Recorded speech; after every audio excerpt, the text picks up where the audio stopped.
Now, as we recognize veterans this week, we wanted to share one CUSA official's amazing story of service to our country.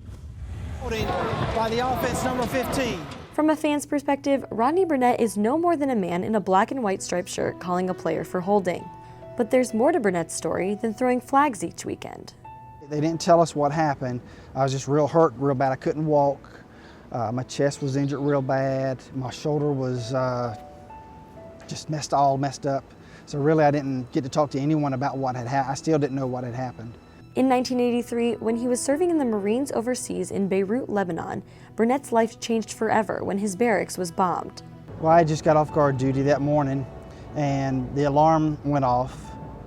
I'd got off at 6 and it was about 6:20 and the alarm went off, and then I ran to the top of the stairs with my guys right behind me and got to the top of the stairs, saw a big dust ball and could make out the wheel well of a truck.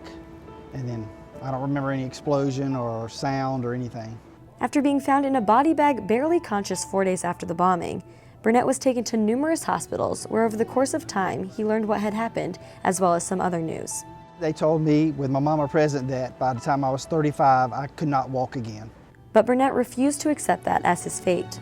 My full-time goal at that time was to get better, and I wanted to walk. So I did everything I could to walk again.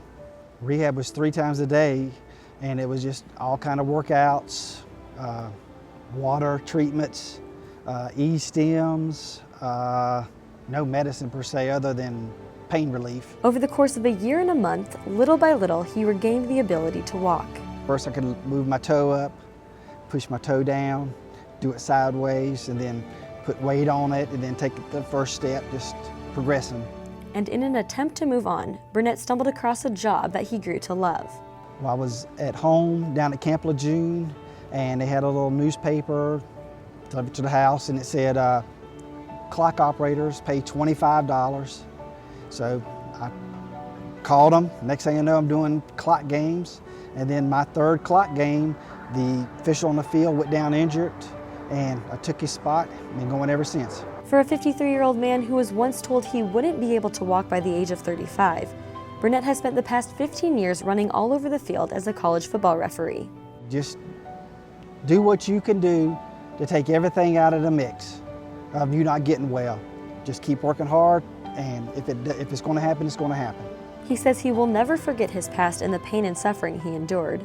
I don't get over it, because it was very traumatic, the pain level and losing all my friends and just the overall scheme of things. But he is glad he has found a new passion that has become a huge part of his life.